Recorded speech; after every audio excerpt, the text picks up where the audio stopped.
Hey review family, keep it keep it tight. My name is Jay Morse, the review guy. I hope you're having a great day today, and I'm just bringing you a little bit of a list video that I thought of that I kind of wanted to do, and that is my favorite albums of the year thus far. I've taken 15 records that have stuck with me the most, that I've returned to the most, that I'm still really impressed by, and compiled them into a list. This is in no order. This isn't going to be like my top 15 of the year period, because I'm sure there's going to be records that shake things up. I'm sure some of these are going to diminish. Some of these may even grow on me, all that good stuff. So all of the reviews of these albums are going to be listed in the description below, so if you happen to miss out on any of the reviews of these albums, go check it out, because I'm of course not going to be able to talk about them as in-depth as I did in the actual reviews. So without further ado, let's go ahead and get right into the video. I think it goes without saying, but I highly suggest you check out all of these records. First up is going to be Legion of the Damned with Slaves of the Shadow Realm. This was, I believe, the first record of the year that I really fell into love with, and this is the thrash metal album of the year in my opinion thus far. I know a lot of people are saying it was overkill. That was kind of an iffy album for me. I wasn't that big of a fan of it, but in my opinion, Legion of the Damned came out with such a great thrash metal album, such great production on this, such great vocals on this album. The instrumentation is so crushing, it's so nice, it's so fun to listen to, and it's just a blast of a thrash metal album. There's not really much more to say. Next up, we got Little Simz with Gray Area, my favorite rap album of the year thus far. I think that she just comes through with this swagger-filled delivery.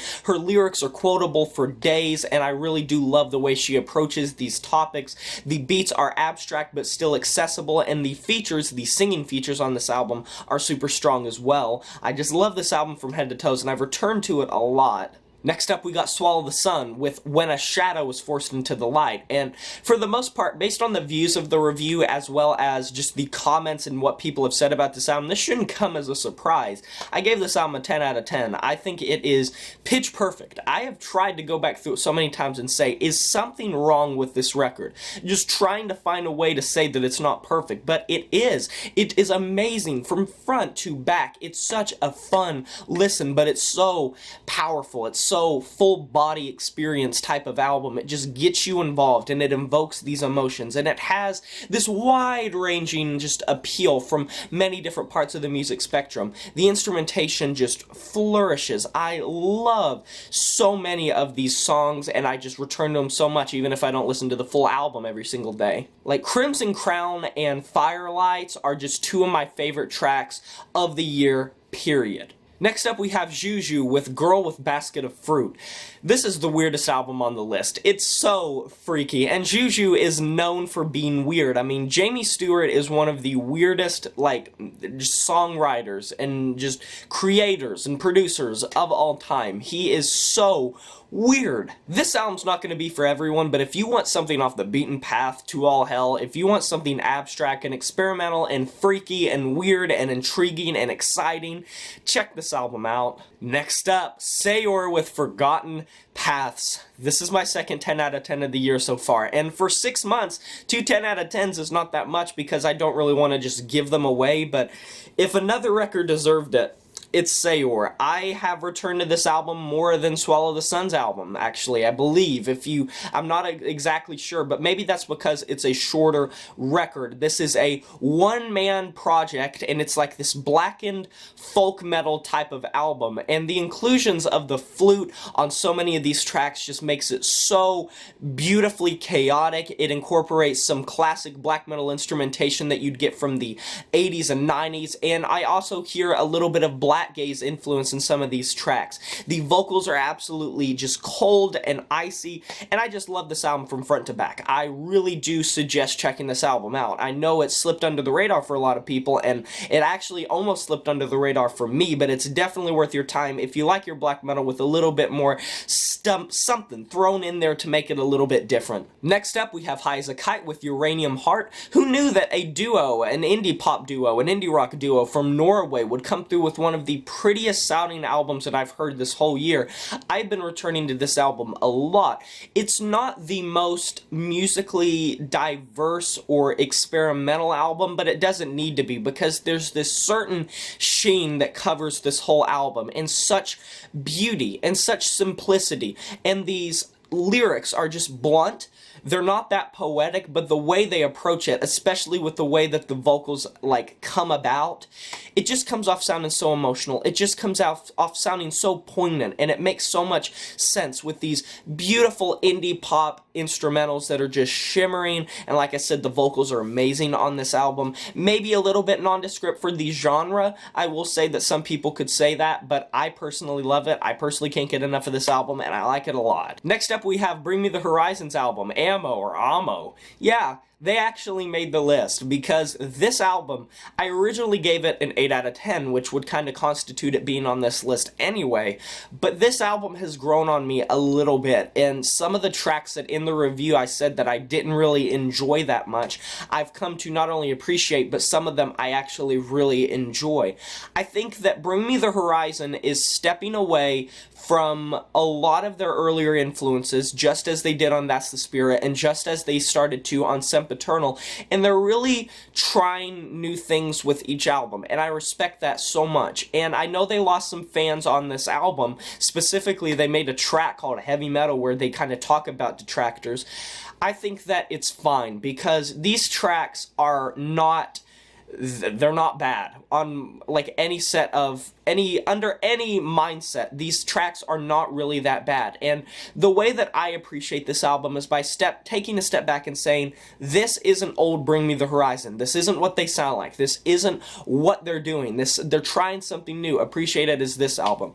And from that standpoint, the instrumentation is still extremely catchy. The songwriting is still very fire, albeit a little bit simplistic, and Oliver's vocals have improved quite a bit. And some of the vocal features that are brought on this album, such as Rozelle when he does the beatboxing on Heavy Metal, or Grimes on Nihilist Blues, or Danny Filth from Cradle of Filth on the track Wonderful Life. It just comes together really well in my opinion, and there's not really much else to say. I like it a lot. Next up, Full of Hell with Weeping Choir, one of the more recent albums to make this list, but damn, I can't put this album down. I really can't put this album down. It's so fire, it's so blasting, it's so violent and rageful that it's so quick, it goes by in a flurry, but there's enough fine line detail to make it such an interesting experimental listen. I think Full of Hell is working out the kinks of their sound that they had on albums like Trumpeting Ecstasy and some of their collaborations, specifically the ones they did with The Body, and they're refining their sound in such a way that they're just being more interesting, they're being more musically diverse, more musically sound, more musically cohesive, and I really loved how much sludge and doom metal came into the fold, into their normal just death metal, grindcore, power violence type of sound. It's so banging, it's just furious. Going further down the rabbit hole of disgustingness, we're talking about Pissgrave's album, Posthumous Humiliation. What words can describe this album? How can I possibly put into words what this album sounds like? They took all of their things, all of their fury and rage that they had on Suicide Euphoria, and this Philadelphia band just said, we're turning it up, we're turning the production up, we're turning the vocals up, we're turning the instrumentation up.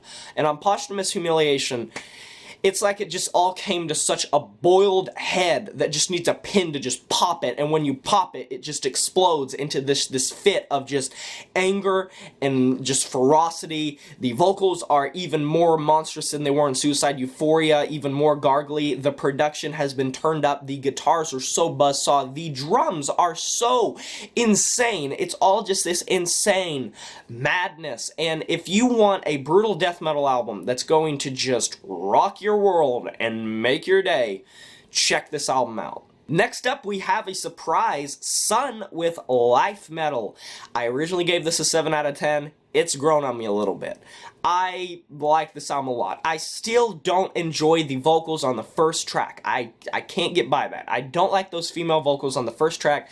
I think it takes away from the composition. I think it drowns it a little bit, and I'm not that big of a fan of it. But otherwise, this is Sunn's best sounding album. It's such a great drone metal album, and I find myself returning to it so much just for the atmosphere and how just simplistically poignant these compositions are, how they trudge along. It reminds me so much of Bell Witch's album Mirror Reaper, where it's just so much emotion, so much atmosphere, and so little I love this album. I really do. It's grown on me even more than when I first reviewed it, even though I did enjoy it when I first reviewed it. Still don't like those intro vocals in the first track. I really don't. But otherwise, it's a solid record. Next up, we have Apparat with LP5, Electronic Album of the Year. Another album that I find myself returning to a lot. If you want an electronic album that has just a lot of atmosphere to it, a lot of depth and dimension, some kind of IDM music that really embraces spacious compositions, but still keeps it kind of claustrophobic and tight-knit enough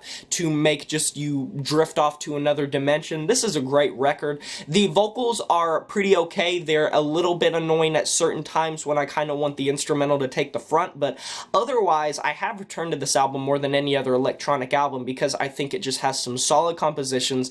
The instrumentations, especially the synths, are organized in a really nice way, a very logical, cohesive way, and these compositions don't really feel like they're not meant to be there. There's no track that I just don't like on this album. All of them are pretty damn solid.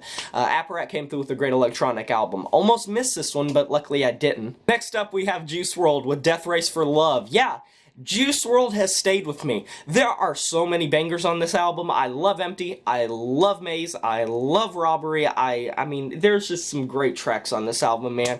And it's catchy, it's fire, it's like sad boy music. Juice WRLD is like leading this emo rap movement, but even besides the lyrics, these beats are very catchy. His flows and inflections are pretty unique for the genre, and I enjoyed this album quite a bit, and I find myself returning to it quite a lot. The only thing that nitpicks it, and the thing that detracts it from it a little bit, is the fact that it's so long. I do feel like if it would have been toned down and made a little bit shorter, it would have been even better, because there are a couple tracks that I'm just like, this is getting a little bit repetitive, because I feel like Juice WRLD kind of tries to dip into the same well too many times, but other than that, it's a great album. Definitely one of my favorite rap albums of the year, and I can't see that really changing anytime soon. Next up, Periphery with Periphery IV Hail Stan, an album that I did not think I would enjoy whatsoever, but I ended up giving a 9 out of 10 because it's a great album.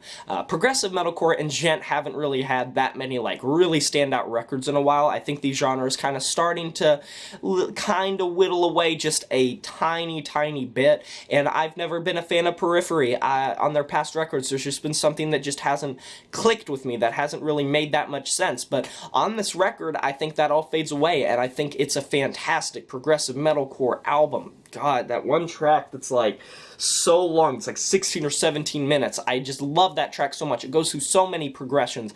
It's a great album. I think the vocals and the instrumentals clicked with me a little bit more, and this was the first album that I really found myself like respecting Periphery. I'd always respected them, but now I was just impressed by them. Next up, we have Numenorian with Adore. I was so hyped for this record because I loved the singles. This was on Season of Mist, and Season of Mist is always very solid, and I reviewed it, and I checked it out, and sure enough, I gave it a 9 out of 10 because it's just a really diverse black metal record with so much raw aggression to it, and so much great production, but not too technical of production. It still stays raw.